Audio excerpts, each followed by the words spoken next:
తాకట్లో ఉన్న మీ బంగారాన్ని విడిపించి ఆ రోజు ఆన్లైన్ రేటుకి కొంటాం. Sharma gold company. నమస్కారం, మీరు చూస్తుంది సుమన్ టీవీ. నేను మీ కీర్తి. ఈరోజు నాతో పాటు ప్రముఖ ఆస్ట్రాలజర్ గోరుగుంట్ల సురేష్ బాబు గారు ఉన్నారు. నమస్తే అండి. కీర్తి గారు నమస్కారం అండి. మీరు చెప్పే రాశి ఫలాల కోసం చూడడానికి జనాలందరూ వెయిట్ చేస్తూ ఉంటారు. సో మే 1 నుంచి 31 వరకు ద్వాదశ రాశుల వారికి ఎలా ఉంటుందో తెలియజేసే ముందు అసలు ఈ నెల ఒక విశిష్టత గురించి తెలుసుకుందాం. సో ఈ నెల విశిష్టత మనం చూసుకున్నాం అనుకోండి, మే మనకి ప్యారలల్గా వైశాఖ మాసం, చైత్ర వైశాఖ మాసం వస్తుందన్నమాట. వైశాఖ మాసం వచ్చేటప్పటికి విష్ణుమూర్తికి అత్యంత ప్రీతికరమైన మాసం అని చెప్పేసి మనకి భగవద్గీతలో చెప్పేసి ఉన్నారు. ఈ మంత్లోనే మనకి బిగినింగ్లోనే అక్షయ తృతీయ వచ్చేస్తుంది. 30th అక్షయ తృతీయ వచ్చేస్తుంది. అక్షయ తృతీయ అనగానే దాని గురించి మనం చెప్పుకోవడం అవసరం లేదు, ఆల్రెడీ చాలా వీడియోస్ అన్ని మనం చేస్తున్నాము. ఈ మాసంలో లక్ష్మీదేవికి తృతీయ అంటే చాలా ఇష్టం, విష్ణుమూర్తికి ఈ మాసం అంటే ఇష్టము. ఈ మాసంలో బుద్ధ పూర్ణిమ కూడా ఉంది. ఇవి కాకుండా ఈ మాసంలో కొన్ని రోజులు కత్తెర ఉందండి. కృతికా నక్షత్రంలో సూర్యుడు ఎంటర్ అవుతుందో కత్తెర ఒక 13 days ఉంటుందన్నమాట. ఆ కత్తెరలో కొన్ని పనులు చేయొచ్చు, కొన్ని పనులు చేయకూడదు, అది తెలుసుకొని చేసుకోవాలి. ఇవి కాకుండా ఈ మంత్లో ఉన్న విశిష్టత ఏంటంటే 2 శని త్రయోదశులు ఉన్నాయండి. ఇది ఒకటి చాలా ఇంపార్టెంట్. ఎవరికైతే శని పీడలు, శని బాధలతో పడుతూ ఉన్నారో ఇది ఒక మంచి అవకాశం. ఈ మాసం కొంచెం అలర్ట్ గా ఉండి చేసుకుంటే చాలా మంచిది. ఇప్పుడు చాలా రాసుల వారికి అవసరం కూడా కదా. కరెక్ట్. అవును, శని జస్ట్ ఇప్పుడే మారి కొంతమందికి ఉండటం వల్ల ఈ విధంగా మనం చూసుకుంటాం అనుకోండి. అన్ని మనకి సంకటహర చతుర్థి కూడా మన 16వ తారీఖు ఉందన్నమాట. సో ఇన్ని ముఖ్యమైన పండుగలతో వీటన్నిటికంటే కూడా ముందు ముఖ్యం బుద్ధ పూర్ణిమ ఉంది అనమాట. సో వీటన్నిటికంటే కూడా టోటల్ ఈ మాసం మొత్తం మనకి విష్ణుమూర్తికి అత్యంత ప్రీతికరమైన మాసం. ఈ మాసంలో ఉదక దానం చేస్తే విష్ణుత్వం వస్తుంది అని చెప్పేసి మనకి శాస్త్రాల్లో చెప్తున్నారు. అటు ఉదక దానం అంటే ఏమంటే, మేము కొన్నిసార్లు మన లాస్ట్ ఇయర్ సేమ్ ఇదే మాసంలో బెంగళూరు వెళ్ళాము. బెంగళూరులో ఒకళ్ళ ఇంట్లో 21 కలశాలు దానం చేయించాం అనమాట. అంటే రాగి చెంబు తీసుకొని, రాగి చెంబులో నీటిని పట్టుకొని ఆ నీటిని ఒక పుణ్యాత్ములు కనుక ఆ చెంబుతో కనుక దానం చేస్తే విష్ణులోకం, ఓకే, విష్ణు సమతుల్యమైన భావం వస్తుంది అని చెప్పేసి శాస్త్రాలు వివరించారు. అందుకని మంచినీళ్ళు దానం చేయటం, ఏది దానం చేసినా కానీ పుణ్యం. మనకేమంటారు, మాధవ సేవయే మానవ సేవయే మాధవ సేవ. అంటే మనుషులకి కనుక సేవ చేస్తే ఎవరికి సేవ చేసినట్టు, మాధవుడికి చేసినట్లు. మాధవుడికి సేవ చేస్తే మాధవుడి పక్కన ఎవరు అంటారు, లక్ష్మీదేవి ఉంటుంది. అందుకని చెప్పి అక్షయ తృతీయ కూడా ఈ సమయంలో చేసుకుంటామంట. సాధ్యమైనంత ఎక్కువగా మంచినీళ్ళు, మజ్జిగ, గంధము ఇలాంటి పవిత్రమైన వస్తువులు కనుక దానం చేస్తూ ఉంటే చాలా చాలా బాగుంటుంది. రెండోది చాలా ముఖ్యమైనది ఏంటంటే, నేను కొన్ని పరిహారాలు చెప్తాను జనరల్గా క్లయింట్స్కి. వాళ్ళు ఏమంటారు, అవి చేసుకోవడానికి కూడా డబ్బులు లేవంటారు, అది చేయడానికి టైం కూడా లేదంటారు అనమాట. ఇట్లాంటి వాళ్ళకి ఏమంటేనండి, నారాయణను పట్టుకుంటే వచ్చేస్తాయి అంట. అందుకని చెప్పేసి ఏమంటే మా దగ్గర డబ్బుల్లో ఇబ్బంది పడుతున్నాం, మరి ఏదో పూజ చేయమని చెప్తాను నేను. ఆ పూజకి డబ్బులు లేవంటే ఏం చేయాలి, నారాయణ పట్టుకోవాలి. అందుకని చెప్పేసి నారాయణ పట్టుకోవాలి, ఈ టైం రైట్ టైం అనమాట. సో ఈ మంత్లో అట్లీస్ట్ నీళ్ళు ఇవ్వచ్చు కదా దానం. నీళ్ళు అయితే దానం ఇవ్వచ్చు కదా, కొండలో పెట్టుకొని ఇవ్వచ్చు కదా 10 మందికి, పక్షులకి. అవును, ఇవన్నీ కనుక చేస్తూ ఉంటే ఇలాంటి చేయాలనుకున్న వాళ్ళకి ఇది బెస్ట్ మంత్రం. ఈ మాసం అత్యంత ఉత్తమమైన మాసం అని మనం చెప్పుకోవాలండి. సో మరి సురేష్ బాబు గారు, మే నెలలో మేషరాశి వారికి ఎలా ఉంటుందో తెలియజేస్తారా? సో ఈ మంత్లో ఉన్న విశిష్టత ఏంటండి, మేము 2 గ్రహాలు మారినాయండి, మిగతా ఏ గ్రహాలు మారలేదనమాట. అందులోనూ మనం మోస్ట్ ఇంపార్టెంట్గా చర్చించుకోవాల్సింది సూర్యుడి గురించి ఎక్కువ చర్చించుకోవాలన్నమాట. అంటే ఒకే ఒక గ్రహం వీళ్ళకి ఇంపార్టెన్స్ తీసుకొస్తుంది. లాస్ట్ మంత్తో కంపేర్ చేస్తే అది కూడా సూర్యుడి వల్ల చేంజెస్ ఉంటుంది అనమాట. ఫస్ట్ ఈ మేషరాశి వాళ్ళకి కనుక చూసుకుంటే అశ్విని 1, 2, 3, 4 పాదాలు, భరణి 1, 2, 3, 4 పాదాలు, కృతిక ఫస్ట్ పాదం అంతా మనకి మేషరాశిలో ఉంటారు. పేరు బలంగా కనుక చూసుకుంటే చూ, చే, చో, లా, లీ, లు, లే, లో, ఆ అన్న అక్షరాలంతా కూడా మనకి మేషరాశిలో ఉంటారు. ఇందులో మేజర్గా మూవ్ అయ్యే గ్రహం ఏమైనా ఉందంటే మే 14th వీళ్ళకి వృషభ రాశిలోకి సూర్యుడు ఎంటర్ అవుతున్నారు అనమాట. మిగతా ప్లానెట్స్ అన్నీ అవన్నీ యాస్టేజ్కి అంతకుముందే ఉన్నాయి. తర్వాత మనకి మేజర్ చెప్పుకోలేదు, బుధుడు వాళ్ళు మేషంలోనే ఉన్నారు, శుక్రుడు మీనంలో ఉన్నారు, కుజుడు కూడాను కర్కాటక రాశిలో ఉన్నారు. ఈ యొక్క గ్రహాల్లో పెద్ద తేడా అయితే ఏమీ లేదనమాట. మనకి ఈ సూర్యుడు మారటం వల్ల వీళ్ళకి ఏమవుతుంది, సూర్యుడు ఫస్ట్ హౌస్లో కానీ 12th హౌస్లో అంత యోగ్యతను ఎవరు అని చెప్తారు, కానీ 2nd హౌస్లో ధనం తీసుకుని వస్తారు, చాలా యోగ్యతగా ఉంటుంది.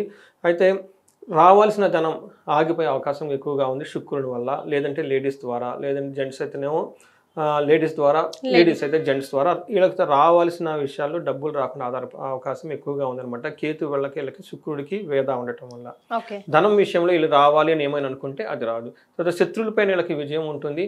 ఓవరాల్గా అయితే ధనం అయితే ప్రవాహం బాగుంటుంది. ఇంకొకటి శని వీళ్ళకి గురువు కూడాను వీళ్ళకి రెండో ఇంట్లో ఉండి అంత మంచి యోగ్యతను ఇవ్వటం లేదు.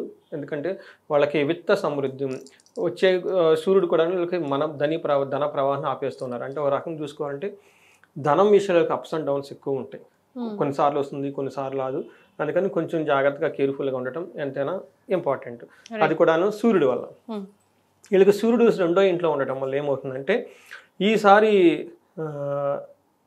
ఈ మాస ఫలితం అంతా ఇలా చేతుల్లోనే ఉంటుంది.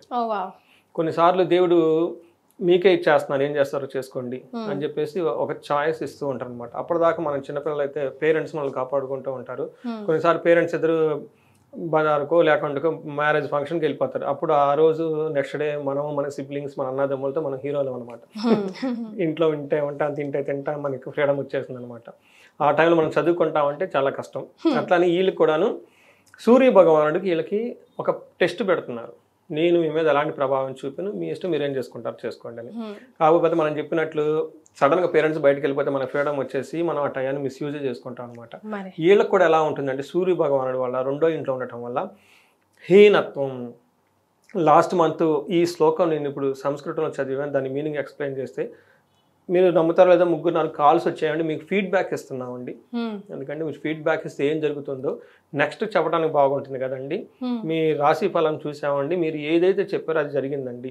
నేను ముందు ఇది చెప్పి తర్వాత వాళ్ళకి ఫీడ్బ్యాక్ చెప్తాను, వాళ్ళకి ఎలాంటి విషయాలు జరిగినాయి అనేది. ఫస్ట్ వీళ్ళకి హీనత్వం, దుష్ట సంసర్గో, మనస్తాపో, శిరోవెద, నిష్ఫలం కృషి వాణిజ్యం, విత్తరాశి గతౌ రవి. రెండో ఇంట్లో కనుక సూర్యుడు ఉంటే ఏమవుతుందంటే హీనత్వం అంటే మన స్టాటస్ తగిన వాళ్ళకంటే కూడా లోవర్ క్యాడర్ వాళ్ళతో మన సహవాసం చేస్తాం, ఫ్రెండ్షిప్ చేసుకుంటాం, వాళ్ళ అవసరం మనం తీసుకుంటాం. రెండోది దుష్ట సంసర్గు, దుష్టులతో ఏమంటారు వాళ్ళతో కలిసి మనం తిరిగేస్తూ ఉంటాం అనమాట. అంతేకాకుండా మనస్తాపానికి గురైపోతూ ఉంటాం, తలనొప్పి వచ్చే అవకాశం ఎక్కువగా ఉంటుంది. ఏదైనా కనుక పని చేస్తే అందులో వాళ్ళకి బెనిఫిట్ ఉండదు, లాభం ఉండదు, నిష్ఫలం అని చెప్పేసి చెప్తూ ఉంటారు. దీనికి 2 కాల్స్ వచ్చాయండి. అది ఇక్కడ మనకి ఒకళ్ళు ఫోన్ చేసి ఏమండి నాకు హెల్త్ బాగుండటం లాస్ట్ 5-6 మంత్స్ నుంచి, బట్ రీసెంట్గా మా మెయిడ్ వచ్చిందండి, ఆమె ఏమండి నాకు తెలిసిన వాళ్ళు ఉన్నారు, వాళ్ళని నమ్ముకోండి బాగుంటుంది అని చెప్పేసి వాళ్ళ ఫోన్లు కలిపారు, వాళ్ళు ఈ ప్రేయరు అది ఇది అని చెప్పి చాలా చేశారు. చివరి ఎందుకో నాకు అనిపించింది ఇది ఏంటి అక్కడికో వెళ్ళిపోతుంది, ఆ మేడీ చెప్పటం ఏంటి, నేను నమ్ముకొని పోవటం ఏంటి, అది ఏదో జరగటం ఏంటి, అక్కడ ఎవరినో పరిచయం చేయటం ఏంటి, నాకు ఇలా అనిపించేసిందండి. ఇది మీ రాశి ఫలాలు విన్నాను, రీకలెక్ట్ చేసుకుంటే మీరు చెప్పింది నాకు కరెక్ట్గా ఇన్సిడెన్స్ అవుతుందండి అని చెప్పేసి. అంటే హీనత్వం అంటే వాళ్ళకంటే తక్కువ ఉన్న వాళ్ళతో కలిసి మెలిసిపోయేసి ఏదేదో పనులు చేసేస్తూ ఉంటారు. అది ఒక ఎగ్జాంపుల్. రెండు దుష్ట సంసర్గం. ఇది నాకు ఇంకొక కాల్ వచ్చింది. ఇది మీ బార్డర్ ఏరియా పార్వతీపురంలో. అది మీరు నమ్ముతారా లేదో మీ వీడియో చూశానండి, మీకు ఫీడ్బ్యాక్ ఇస్తున్నాను.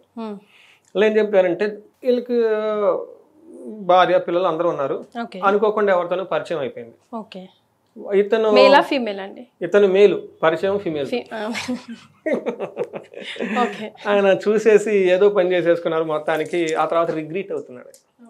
రిగ్రీట్ అయ్యి మీ వీడియో చూశానండి, ఫీడ్బ్యాక్ ఇస్తున్నాను, కరెక్ట్గా ఇలా జరిగిందండి, నేను ఒక డిగ్నిఫైడ్ పర్సన్, అనుకోకుండా కొన్ని కారణాల వల్ల ఏదో ఇలా జరిగిపోయిందండి, చాలా బాధ కూడా పడుతున్నానండి అని 2 ఇన్సిడెంట్లు నాకు చెప్పారండి. సో అందుకని కొంచెం జాగ్రత్తగా కేర్ఫుల్గా ఉండాలి. హీనత్వం ఎప్పుడైనా కయ్యానికైనా బియ్యానికైనా మన స్టాండర్డ్స్ మనకు ఉండాలండి. అంటే మంచి వాళ్ళని పట్టుకోవడం ఎప్పుడు కష్టమేనండి, కానీ వాళ్ళని పట్టుకొని ఉంటే మనకి ఎంతో లాభం ఉంటుంది. చెడు వాళ్ళని పట్టుకోవడం చాలా ఈజీ. అందుకని హీనత్వం, మంచి జరిగినా చెడు జరిగినా మన స్టాటస్లో మనం చేసుకుంటూ పోవాలండి. ఎందుకంటే ఒక చెడు ఇంకో చెడు వెళ్ళిపోతూనే ఉంటుందండి. మనకి చివరికేమో టైం ఈజ్ వెరీ లెస్ కదండి, ప్రెషర్స్ లైఫ్ కదా, జీవితం చాలా ముఖ్యమైనది కదా. అంత మనీ టైం ఎనర్జీ అంతా వేస్ట్ చేస్తుంటే టైం మళ్ళీ రాదు కదండి. దుష్ట సంసర్గ, దుష్టవర్గ ఎంత అయిపోయిన తర్వాత మళ్ళీ మనస్తాపం పడతారు, అయ్యో నేను పని చేశానని చెప్పేసి. అందుకని తర్వాత ఏదైనా కనుక పనిచేస్తే కృషి, నిష్ఫలం కృషి వాణిజ్యం, బిజినెస్ చేసినా ఇంకొకటి చేసినా రిజల్ట్ రాదు. అందుకని చెప్పేసి ఈ మంత్ వీళ్ళు కొంచెం జాగ్రత్తగా ఈ 2 విషయాల్లో గుర్తుపెట్టుకుంటే అంతా బాగుంటుంది. తర్వాత బ్యాడ్ కంపెనీ, క్వారల్స్ కూడా అవకాశం ఎక్కువగా ఉంది. ఇది ఒక్క విషయంలో వీళ్ళకి చాలా కేర్ఫుల్గా ఉండాలి, కొంచెం డిసిప్లైన్డ్గా. టైం కనుక పాస్ చేస్తుంటే పర్టికులర్ 14వ తారీఖు నుంచి 20వ తారీఖు వరకు మిగతా టైం అంతా బాగుంటుంది. రెండో గ్రహం వచ్చేటప్పటికి కుజుడు వీళ్ళకి లాస్ట్ మంత్లోనూ అదే విధంగా ఉన్నారు, ఈ మంత్ కూడా అదే విధంగా ఉన్నారు, పెద్ద డిఫరెన్స్ ఏమవుతుంది కుజుడు విషయంలో. బట్ ఒకసారి రిపీట్ కనుక చేస్తూ ఉంటే 4వ ఇంట్లో ఉండటం వల్ల బంధువులతో గొడవలు వచ్చే అవకాశం ఎక్కువగా ఉంటుంది. తర్వాత బంధువుల వల్ల చిరాకులు, మిత్రద్రోహం, స్థానభ్రంశం. గుర్తుపెట్టుకోండి, మిత్రులు ఎవరైతే ఫ్రెండ్స్ ఉన్నారో వాళ్ళని చీట్ చేసే అవకాశం ఎక్కువగా ఉంటుంది. తర్వాత కొంచెం హెల్త్ కాంప్లికేషన్స్కి వచ్చే అవకాశం కూడా ఎక్కువగా ఉంది. రెండోది వీళ్ళకి 7th హౌస్లో కనుక చూడటం ఉంటుంది, సోదరులతోటి గొడవ, భార్యతో మాట పట్టింపులు వచ్చే అవకాశం ఎక్కువగా ఉంటుంది. తర్వాత వేరే ఇబ్బంది కలిగించే మాటలు వినే అవకాశం ఎక్కువగా ఉంటుంది. వీళ్ళ చుట్టూ ఉన్న వాళ్ళు వీళ్ళు ఏదో క్రిటిసైజ్ చేయడం అవన్నీ చేసే అవకాశం ఎక్కువగా ఉంటుంది. కానీ కుజుడు 11th హౌస్లో ఉండటం వల్ల ధనలాభానికైతే చక్కగా ఉంటుంది. మీకు అదే ఇందాక చెప్పాను బిగినింగ్లోనే, ఈ మంత్ అంతా ఇలా చేతిలోనే ఉంటుంది. ఓకే, ధనానికి ప్రాబ్లం, నేనే కింగ్ అన్నట్లు ఉంటారు. ఇష్టమైన వస్తువులు వస్తాయి, ఆరోగ్యం బాగుంటుంది, భూలాభం ఉంటుంది, అన్ని విధాలా బాగుంటుంది.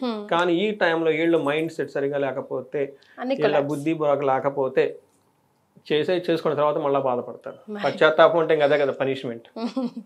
లక్కీగా వాళ్ళు పాజిటివ్ ఉంటే ఓకే, అదేదో నెగిటివ్ పోయింది బాగుండదు.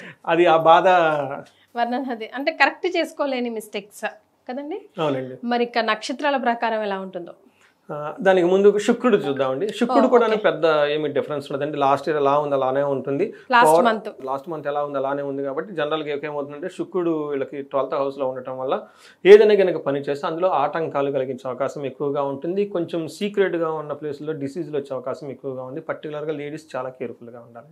సో ఓవరాల్గా కనుక చూసుకుంటే శుక్రుడు కొంచెం లైట్గా ట్రబుల్స్ ఇస్తున్నాడు, కుజుడు కొంచెం మిక్స్డ్ రిజల్ట్ ఇస్తున్నాడు. తర్వాత సూర్యుడు వచ్చేటప్పటికి అన్ని విషయాలు చాలా ఉన్నా కానీ కొన్ని విషయాల్లో చెడు కలిగించే అవకాశం ఎక్కువగా ఉంది. ఇప్పటిదాకా చెప్పుకునే విధంగా ఈ విధంగా తెలుసుకుంటే మనం వీళ్ళకి ఒక రకంగా పెద్ద మేజర్గా చేంజెస్ అయితే ఏమో ఉండవు, సాధారణంగా ఉండే ఒక మంత్రం మనం అనుకోవాలండి. రైట్, లేవు అని చెప్పడానికి లేదు, ఉంది అని చెప్పడానికి లేదు అన్నట్టుగా ఉంది మేషరాశి వారికి. మరి నక్షత్రాల ప్రకారం అనేది నక్షత్రం కనుక చూసుకుంటే అశ్విని, భరణి, కృతిక 3 నక్షత్రాలు ఉంటాయండి. అశ్విని నక్షత్రం కనుక చూసుకుంటే వీళ్ళకి కొన్ని విషయాలు చాలా పాజిటివ్గా ఉంది, ఎక్కువగా పాజిటివ్గానే ఉంది. కొంచెం కొన్ని విషయాలు ఛాలెంజింగ్గా ఉంది. ఫస్ట్ ఎక్కడ పాజిటివ్గా ఉంది, ఈ మంత్ అంతా వీళ్ళకి ఐశ్వర్యవంతంగా ఉంటుంది, ఎక్కడ ఏది లోపం ఉండదు, సౌఖ్యం ఉంటుంది, సంపాదన ఉంటుంది, ధనలాభము ఉంటుంది, జయప్రదంగా ఉంటుంది. రెండు విషయాలు కేర్ఫుల్గా ఉండాలి. ఒకటి కలహము, నాశనము చూపిస్తుంది. ఎక్కడ గొడవ అంటే ఫస్ట్ 2 వీక్స్లో మే 2 గొడవలు అయ్యే అవకాశం ఎక్కువగా ఉంది. ఇది కూడా అన్నాదమ్ముల వల్ల, వీళ్ళ యొక్క అగ్రెసివ్ బిహేవియర్ వల్ల గొడవలు వచ్చే అవకాశం ఎక్కువగా ఉంది. రెండోది శుక్రుడికి సంబంధించిన విషయాల్లో నాశనం చూపిస్తుంది. కాబట్టి వీళ్ళు అనుకున్న పని కానీ ఏదైనా అంటే అది కూడా పర్టికులర్గా లగ్జరీకి సంబంధించి, లేదంటే ఏదైనా బంగారు వస్తువులు, విలువైన వస్తువులు కొనుక్కోవాలన్నా కానీ, కారు ఇట్లాంటి ఏదైనా లగ్జరీకి సంబంధించిన విషయాల్లో, లేదంటే స్త్రీలకు సంబంధించి, లేదంటే స్త్రీలైతే పురుషులకు సంబంధించిన విషయాలు వీళ్ళకి అనవసరమైన ఆటంకాలు వచ్చేసి అనుకున్న ఒక ప్రోగ్రామ్ ముందుకు పోకుండా ఆగిపోయే అవకాశం ఎక్కువగా ఉంది. ఇది అశ్విని నక్షత్రం వాళ్ళు. మనకి భరణి నక్షత్రం కనుక చూసుకుంటే ఈ మాసం అంతా వీళ్ళకి ఫస్ట్ ఐశ్వర్యవంతంగా ఉంటుంది, సంపదలు ఉంటాయి. ప్రాబ్లం అయితే 2 ఛాలెంజెస్, ఒకటి కలహము, నాశనము. అగైన్ గొడవలు వచ్చే అవకాశం ఎక్కువగా ఉంటుంది. అనుకున్న పని కాకుండా బ్రేక్ అయ్యి నాశనమయ్యే అవకాశం ఎక్కువగా ఉంటుంది. కృతికా నక్షత్రం వాళ్ళు కొంచెం జాగ్రత్తగా ఉండాలి. వీళ్ళకి ఐశ్వర్యం ఉంటుంది, ఓవరాల్గా క్షేమంగా ఉంటారు, సౌఖ్యము, సంపదలు ఉంటాయి. ఇదంతా పాజిటివ్గా ఉంటుంది. నెగిటివ్ వచ్చినప్పుడు వీళ్ళకి మృత్యు భయం ఉంటుంది. ఏదో మిస్టేక్ చేయటమో ఏదో చేసి ఉంటుందా పోతుందో అనే టెన్షన్ పడి ఎక్కువగా ఉంటారు. దీంతోపాటు అనుకున్న పని సరిగ్గా కాక అది నాశనం అయ్యే అవకాశం ఎక్కువగా ఉంది. అంటే వీళ్ళకి వచ్చేటప్పటికి క్షేమంగా ఉంటారు, సౌఖ్యంగా ఉంటారు, సంపదలమయంగా ఉంటారు, ఐశ్వర్యంగా ఉంటుంది. ఈక్వల్గా వీళ్ళకి నెగిటివ్ ఛాలెంజెస్ కూడా ఉన్నాయి. అవి మృత్యు భయము, నాశనము, కలహము, ఈ నాశనము, ఇవన్నీ వచ్చే అవకాశం ఎక్కువగా ఉంది. వీళ్ళకి కొంచెం అప్స్ అండ్ డౌన్స్ ఎక్కువగా ఉంది. కాబట్టి కృతికా నక్షత్రం వాళ్ళు కొంచెం జాగ్రత్తగా ఉండాలి. ఇవి కాకుండా మనకి లత్తా అని ఒక కాన్సెప్ట్ ఉంటుందండి. ఇవి టెంపరీగా కొంతమందికి, అందరికి అప్లై అవ్వదు, అన్ఎక్స్పెక్టెడ్ కొంతమంది కొన్ని ప్రాబ్లమ్స్ వస్తాయి. భరణి, కృతికా నక్షత్రం వాళ్ళకి గ్యాస్ట్రైటిస్ వచ్చే అవకాశం ఎక్కువగా ఉంది, చెస్ట్ పట్టే అవకాశం ఎక్కువగా ఉంది. ఎవరైనా కానీ హార్ట్ రిలేటెడ్ ప్రాబ్లమ్స్ ఉన్నా, లేదా gastritis problems, severe gastritis problem ఉన్నా కానీ కొంచెం జాగ్రత్తగా ఉండాలి. వాళ్ళు మేజర్గా వాకింగ్కి వెళ్ళటం, తర్వాత ప్లెంటీ ఆఫ్ వాటర్ తాగటం. ఇది టైం బాగలేదు కదండి, ఈ టైంలో హెల్త్కి సంబంధించిన వాళ్ళు కేర్ఫుల్గా ఉండటం. అంటే సూర్యుడికి సంబంధించిన ఏమంటారంటే వడదెబ్బ, ఇవి జరిగే అవకాశం ఎక్కువగా ఉంది. తర్వాత ఫుడ్ కూడాను చాలా లైట్ ఫుడ్, జావలు ఇలాంటివి కనుక తీసుకుని ఉంటే ఎక్కువ ఆయిల్ ఫుడ్స్ ఇవన్నీ అవాయిడ్ చేస్తే, అంటే సూర్యుడు యొక్క ప్రభావం భరణి, కృతిక నక్షత్రం మీద ఎక్కువగా ఉంటుంది. ఎందుకంటే వాళ్ళు సూర్యుడు అక్కడ ట్రావెల్ చేస్తూ ఉన్నారు. సూర్యుడు ట్రావెల్ ఏ నక్షత్రంలో ఉంటే వాళ్ళకి హార్ట్ రిలేటెడ్ డిసీజ్ వస్తాయి అని చెప్పేసి మనకు శాస్త్రాలు వివరించారు. కాబట్టి ఈ 2 నక్షత్రం వాళ్ళు చాలా కేర్ఫుల్గా ఉండాలి. రైట్, మరి ఎలాంటి రెమెడీస్ ఫాలో అవ్వాలంటారు? సో రెమెడీస్ కనుక చూసుకుంటే ఎవరికైనా అనుకున్న పని జరగకుండా ఇబ్బంది పడిపోతూ ఉంటే వీళ్ళకి అది కూడా శుక్రుని వల్ల ఉండటం వల్ల శుక్రునికి అధిష్టాన దేవత మహాలక్ష్మి. మహాలక్ష్మి అష్టకం చదువుకున్న చాలా బాగుంటుంది. తర్వాత ధనలాభం అయితే చాలా బాగుంది. గొడవలు అయ్యే అవకాశం ఎక్కువగా ఉంది కుజునులు. అందుకని సుబ్రహ్మణ్యేశ్వర స్వామి మనకి భుజంగ స్తోత్రం కానీ సుబ్రహ్మణ్యేశ్వర స్వామి గుడిలకు విజిట్ చేయటము, కందుల్ని 1 kg బావు దానం చేస్తూ ఉంటే చాలా బాగుంటుంది. నేను చాలా హ్యాపీ ఏంటంటేనండి 2 రకాల హ్యాపీ. నేను ఇది రెమెడీస్ వాళ్ళంతా వాళ్ళు చేస్తున్నారు. ఇంకొక హ్యాపీనెస్ ఏమంటే వీళ్ళు లోకల్గా ఉన్న టెంపుల్స్ కలగడం స్టార్ట్ చేస్తున్నారు. చూడండి, అది బాగుంటుంది కదా. నాకు ఒకళ్ళు ఫోన్ ఎక్కడి నుంచి కదిరి అనుకుంటా, మనకి రాయలసీమ కల్లే విలేజ్లో ఫోన్ చేసి ఏమండి మీరు ఏదో చెప్పారంటే ఈరోజు ఒకళ్ళు వచ్చేసి చేపించుకొని పోయారండి మా దగ్గర, బాగుందంటే అట్లా చెప్తుంటే మనకి గుళ్ళకి మళ్ళీ జనాలు వస్తున్నారని చెప్పేసి. అందుకని ఇవి చిన్న రెమెడీస్ అండి, లోకల్ గుళ్ళో చక్కగా చేసుకోవచ్చు, హ్యాపీగా చేసుకోవచ్చు. అది అందుకని వీళ్ళకి మెయిన్ గొడవలు వచ్చే అవకాశం ఎక్కువగా ఉంది. వీళ్ళకి ఎవరైనా కనుక పెద్ద గొడవలు కనుక ఉంటే చండీ పారాయణ, చండీ హోమం చేసుకోవాలండి. అగైన్ సమస్య తీవ్రతను బట్టి చేసుకోవాలి. సింపుల్గా అయితే మనకి ఓం దుమ్ దుర్గా అని మహామంత్రాన్ని చదువుకున్న చాలా బాగుంటుంది. దుర్గా సప్తశ్లోకి చదువుకున్న బాగుంటుంది. బట్ కొన్నిసార్లు వాళ్ళకి చాలా పెద్ద ప్రాబ్లం ఉంటుంది. అప్పుడు వాళ్ళకి చండీ పారాయణం, చండీ హోమం ఇంట్లో చేయించుకుంటే చాలా ఉత్తమం. ఎందుకంటే ఇంట్లో మనకు తెలుసో తెలియక కొన్నిసార్లు నెగిటివ్ వైబ్స్ మాట్లాడుతూ ఉంటాం అనమాట. అందుకని ఇంట్లో ఎప్పుడైనా వేద పారాయణం కానీ, తర్వాత వేద మంత్ర కానీ, వేద ఘోష కానీ ఇలాంటి పూజలు కనుక చేయించుకుంటే ఇంట్లో ఉన్న నెగిటివ్ వైబ్స్ అంతా పోయి బాగుంటుంది. కాబట్టి వాళ్ళకున్న సమస్య తీవ్రతను బట్టి ఇవి చేసుకోవాలి. ధన ప్రవాహం వీళ్ళకి సహజంగా చాలా బాగుంది. ఇన్ కేసు లేదు అనుకుంటే కుబేర పాశుపతం చేయించుకున్న శీఘ్ర ధన ప్రాప్తికి, లేదంటే మనకి నష్టద్రవ్య ప్రాప్తికి శ్రీ సూక్తంతో సంపుటీకరణ చేసిన బీజావంతాలతో పూజలు చేయించుకుంటే, లేదంటే మనకి హోమాలు చేయించుకుంటే శీఘ్రంగా ధనం వచ్చే అవకాశం చాలా ఎక్కువగా ఉంటుందండి. రైట్. సో మేషరాశి వారికి మే నెలలో ఎలా ఉంటుందో తెలియజేయడంతో పాటుగా వాళ్ళు ఎలాంటి రెమెడీస్ ఫాలో అవుతే మరింత కలిసి వస్తుందో కూడా తెలియజేశారండి. ధన్యవాదాలు. ధన్యవాదాలండి.